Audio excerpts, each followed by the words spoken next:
So thank you all for being here today. I hope that everybody's had a great day thus far.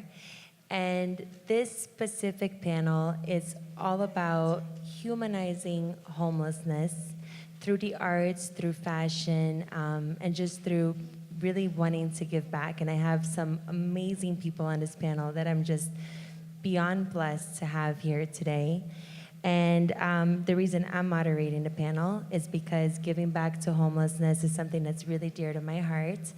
And I just actually self-published my first book titled It Can Be You.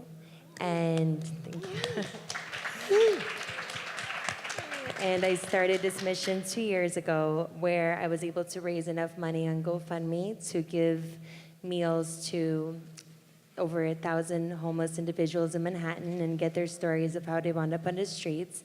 And then I was really fortunate to get incredible influencers and people in fashion to come on board as ambassadors and share their stories of struggles in their lives, where I could then showcase the two stories side by side on the pages in the book and showcase people how life is really a breath. And things can change like that if you take the wrong step, if you don't have support and various other things that come along with homelessness. So with that being said, I would love to introduce all of my panelists who are each gonna give an intro of themselves, and then we'll take it from there. I guess I'm starting. I'm very excited to be here. From Detroit originally, and what I think is so exceptional about this panel is that all of us have very deeply personal stories about how homelessness has touched our lives. But to start with that, both of my parents have been struggling with poverty, mental health, and addiction since I was a child. And I knew that growing up in that situation, when you're a kid, you're almost treated as if you're worthless by extension, as if you're automatically going to have the exact same life that they did. And so as a child, being looked at, being looked down on, and just kind of having this potential future cut short is really something that's hard to overcome on your own. It feels like you're digging yourself out of a hole. And going through that, and coming out the other side and going to art school and studying product design and doing these things allowed me an opportunity to create something that I wish had existed for my own family, which is the Empowerment Plan. So the Empowerment Plan is a nonprofit organization based in Detroit where we hire homeless single parents from shelters across the city, and we employ them for about 2 years to produce a coat that turns into a sleeping bag for those in need. You may have heard of us as my street name is the Crazy Coat Girl, or just the Coat Lady for short. We've done, this all started off as a class project of mine in college, almost 7 years ago, and we've done about 30,000 coats. We have about 60 people working for us right now. And the exciting thing is that yes, we've had a global reach, but that also every single person we've hired has been able to move out of the shelter permanently within 4 to 6 weeks of working at Empowerment Plan. And thanks. So that's my favorite part of the job, and I'm gonna pass it on. Wow, that's such an inspiring story. I can't wait to learn even more about your work, especially in lieu of the polar vortex. Oh my gosh, her boots are all set for the polar vortex. Yeah, that was the reason why I'm wearing it. My name is Nadya Rousseau. I grew up in Western Maryland, a little town called Hagerstown that some of you might know, and probably most of you have no idea where that is. But I live now in Los Angeles, and I've been in LA for the last 12 years, and I had the honor of meeting Jordana through Instagram, of all places, which is why I tell people, I emphasize the importance of having an online presence because of the possibilities of really forging relationships that have the potential to make a big difference in the world, such as this project. So it's a big honor to be here. I have an impact-based digital marketing agency called Multimedia, and our main areas of service are social media marketing, influencer marketing, and PR.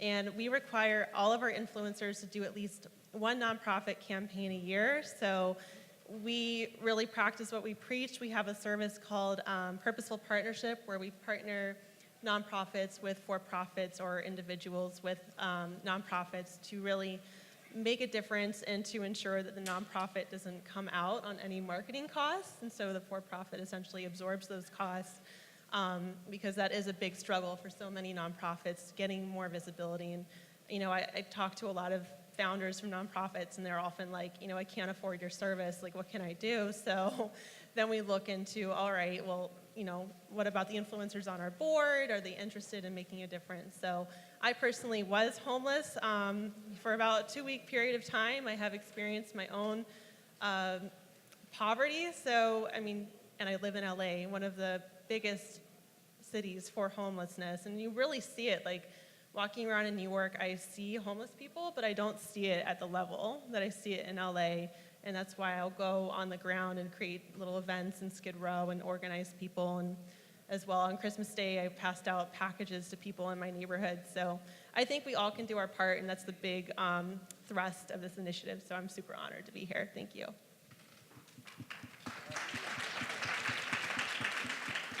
These incredible ladies beside me, wow, they are really making a difference. Amazing.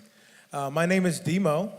I'm a singer and an actor and a philanthropist here in New York City, bi-coastal. And Jordana, I met her like last year, and we kind of talked a little bit, and she heard a little bit about my story. And I used to be homeless myself, and I grew up in poverty. I'm actually from Maryland as well. It's a coincidence.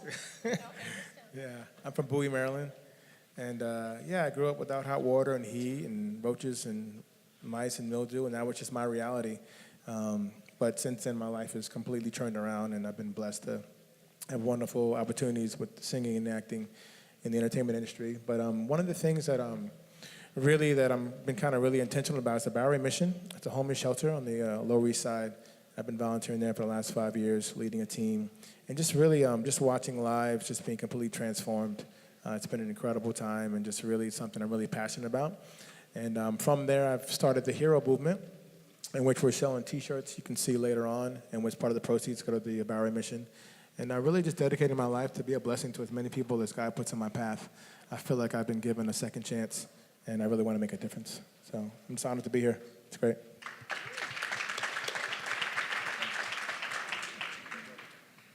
Hey, I'm Jason Naylor, and I am an artist and a designer, and I'm based in New York City. And I met Jordana on Instagram, weirdly, a little while ago. She hit me up kind of out of the blue, and she was like, I like the colorful things that you're up to.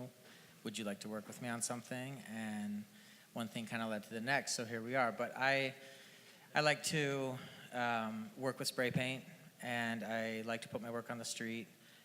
And everything that I do is, lives within this world that I've sort of created for myself that's all about color and love and kindness and positivity. And I am happy to be a part of this because I love to use my art for anything that's helpful or good or happy or brings joy to people.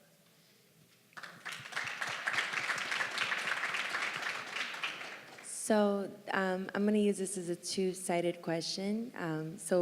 Because we're at Fashinnovation, fashion and technology, I would love to hear a little bit more about, your journey with creating this coat that turns into a sleeping bag. I think it's incredible. And then on the second side for all of you would be how you feel that social media, you've already talked a little bit about it, but how you feel like it impacts your work and, how beneficial it is. So we'll go with that first.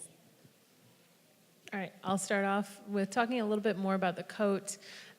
Like I said, I studied product design, so I have no experience in fashion design or apparel, or actually I had to learn how to sew from my mother to make the first few prototypes, which was single-handedly the worst experience of her life and mine. And it took 80 hours to make the first prototype, and it weighed 23 pounds because I was on a recycled content focus, which meant orange construction fencing because I wanted it to be a tent, and old wool coats that were seam ripped and Frankenstein sewn back together, and then pattern pieces. It was bad, and it smelled weird, and it was heavy, and it had dozens of broken needles in it because I was doing this on a home sewing machine in my grandparents' basement. So beautiful first prototype. But the unique thing was about creating the product was that I was doing it at shelters that I had spent a lot of time with people that had been displaced for 10, 15 years or more. So I was designing it with them. We were all doing it together. I, started off that relationship by saying, like, hey, I'm broke, I live with my grandparents, and I need your help passing this class in school, which is not an inspiring way to start anything. But it really grew from there, and there were so many people that had been on the streets for years that were coming up to me after they saw prototype after prototype. And I was still looking at it as a class project, and they were asking, so when is this going to become a reality? And I remember one day bringing the coat back, like my newest iteration, one of like 12 prototypes, back into the shelter. And a woman stopped me as I was leaving. She started full on screaming at me. She's like, what you're doing doesn't matter. Coats don't matter. I need a job. What you're doing is pointless. And at that moment, I knew she was absolutely right. One, because the coat on its own is a Band-Aid for a systemic issue. And what really has the impact is hiring the people that would need it in the first place, so that they may never have to use the product. That is our end goal, is to put ourselves into a place where we become potentially obsolete with our product. So that's a very weird place to start. But that was how it got started. And they were a part of the designing process, and those were the first few people hired. We started off 3 people in a utility closet 6 years ago. And we did, I think, a couple hundred coats that in first year. But what was interesting was that I still wanted to use recycled content, but didn't know what it meant at the time. But companies like Carhartt, Patagonia, General Motors, Spanx started donating their dead stock, discontinued colors, seconds. Carhartt did a Merlot coat, which was not very aligned with their consumer. Merlot didn't sell that well, but we ended up getting thousands of yards of Merlot as the shell and the shell material. Our lining is actually insulation from the door paneling of General Motors cars that is recycled and reprocessed into our product. Similar with Patagonia, they struggled to make sure their materials that they were developing weren't getting into the hands of the second market. And so we are able to accept that because we're a nonprofit. So it's exciting to be able to look at the full picture and see how we are helping eliminate waste in a very difficult industry, and also making our product so much better. And those 30,000 coats, actually almost 35,000 now, have been handed out in all 50 states and now 16 other countries. So disaster relief, refugee camps, places where people are displaced globally. So it's a very surreal thing to think about. This was like a heavy, ugly, smelly, horrible first prototype to now, impacting over 30,000 people.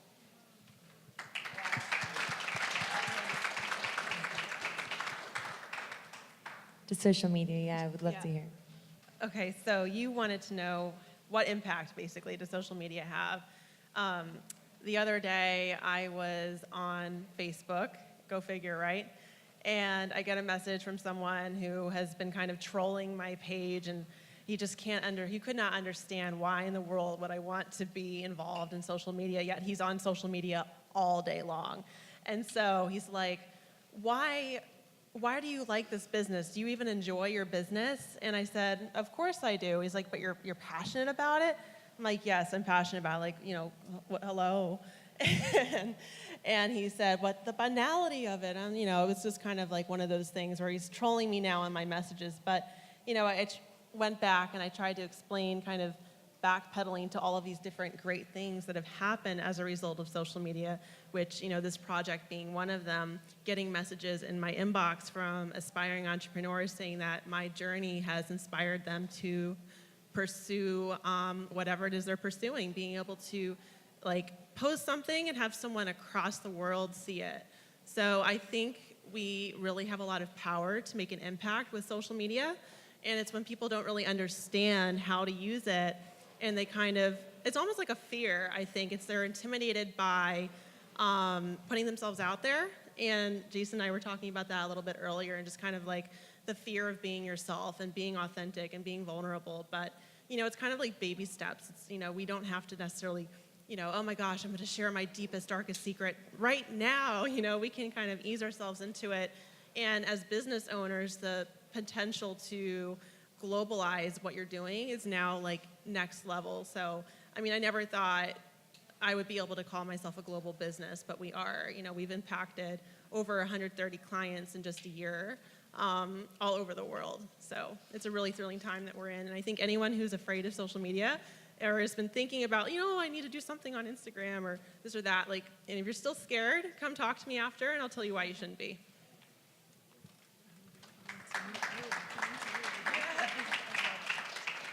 Amazing, amazing. Yeah, social media has been a very pivotal platform for me. Just kind of really just, it's very easy to judge a book by its cover, and sometimes people don't realize what it took to get to a certain point in your life. And for me, I feel like sometimes when I share my story and where I came from and like the things, like for me, it was normal. Like I didn't have hot water as a youth, so we used to, like me and my father would go to the gas station. We'd sneak in the back and we'd fill up jugs of water. We'd go back to the house and we literally would like boil the water in a pot, and that's how I would take showers like all the way through high school. That was normal for me. But a lot of people don't really realize that, like, you know, like when you're going through a tough time in your life, that you can get out of it. You can inspire. You can still dream. You can still go after your aspirations. And for me, that's kind of like where I kind of started from. And even as things got rough, there still was hope. So sometimes it's important to share like where you came from, because people always see kind of where you're at and they assume different things. So it's important with that. Also, like just to inspire people, like you don't have to be at your final goal to be a blessing to someone. Like obviously for me, like, you know, some of you guys know I want to be the best singer I can, the best actor I can. Just really, I want to be a good steward of the gifts that I have and the ones that have been given to me. But I'm not at my end goal yet. But you don't have to be there to be a blessing to someone on your neighborhood, maybe in your train station, somebody you're walking past on the street, or at your local shelter. You can go now. I mean, there's openings. If you have a heart, there's a place for you to be a blessing to at least someone. I believe that individually, if we all do something, we can all make a difference. So I think it's important. Social media kind of gives you a little bit of insight into that. For me, it's been really helpful. And just trying to really inspire people to be a blessing where they're at.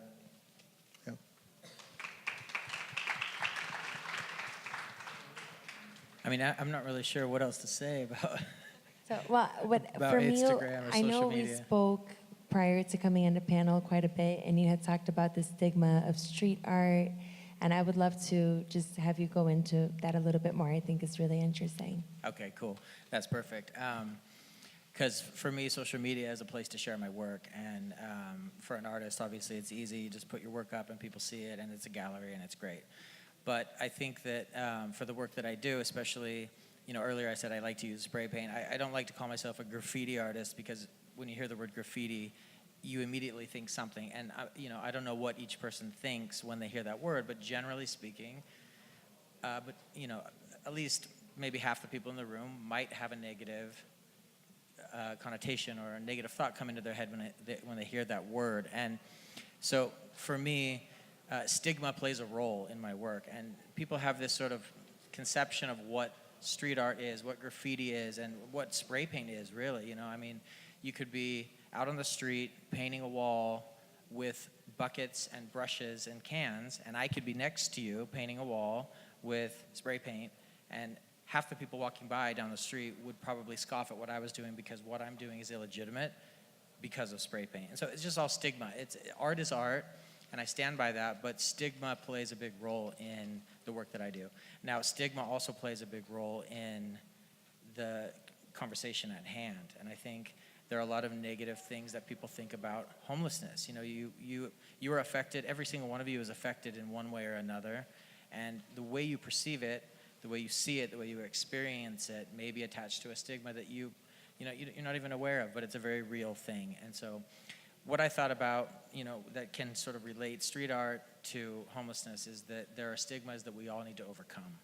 And so my mission with my work is to help people to understand that art is beautiful, serves a purpose, can bring joy to people, and it doesn't matter how it was created, whether it's with brushes or spray paint.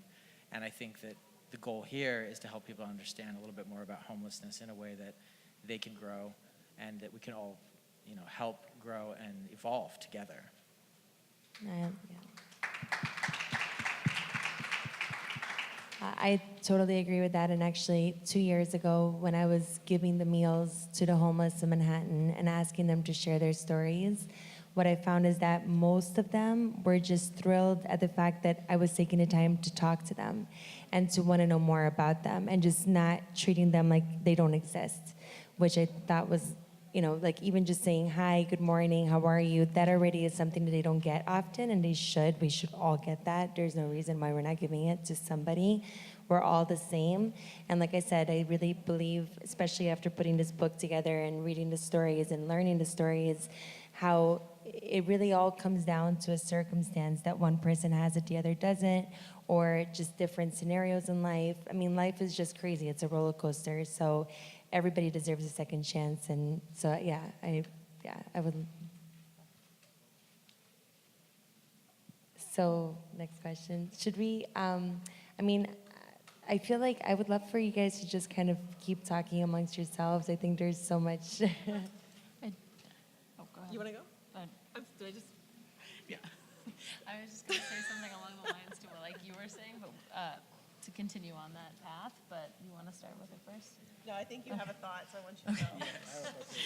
It's just like the homelessness not being a defining characteristic, I think is a very important thing.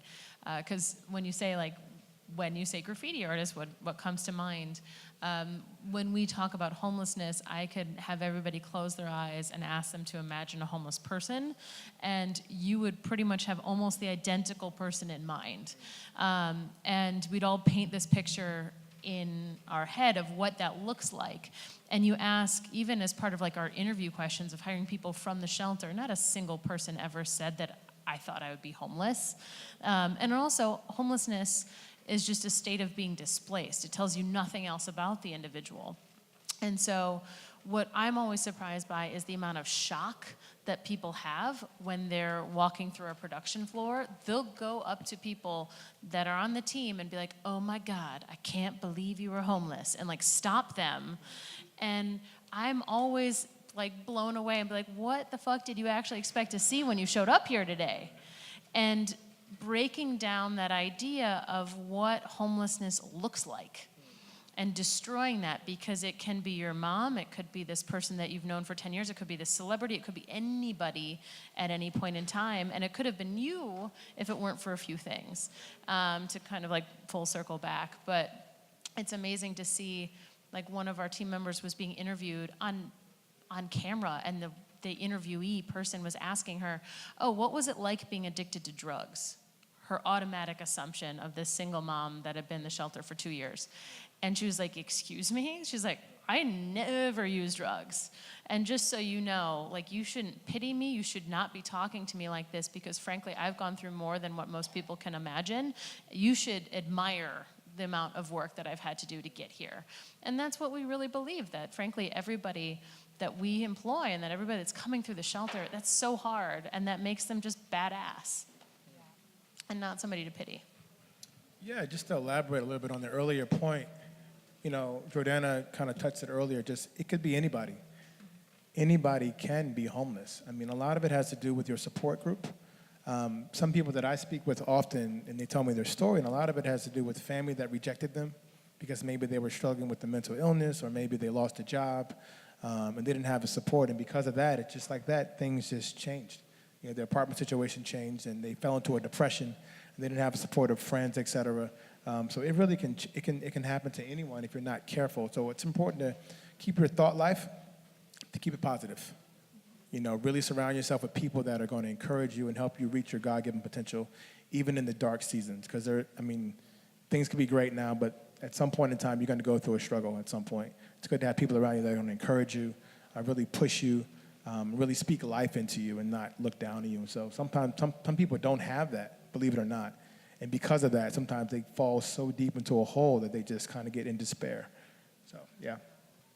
And I think when, you have an issue that's as widespread as homelessness, there's a lot of generalizations that kind of go into that. And that's why this initiative and other initiatives that are working really hard to humanize homelessness and bring light to kind of the individual people, not, just the collective in a generalized sense and what every person has gone through. Because, I encounter a lot of people that will kind of, side-eye someone on the street, especially in LA, where it's like you have gorgeous high-rise condos being built like around Skid Row, and there's so many people that are struggling there. It's just kind of like this bizarre juxtaposition of extreme poverty and luxury. It's just very, very strange.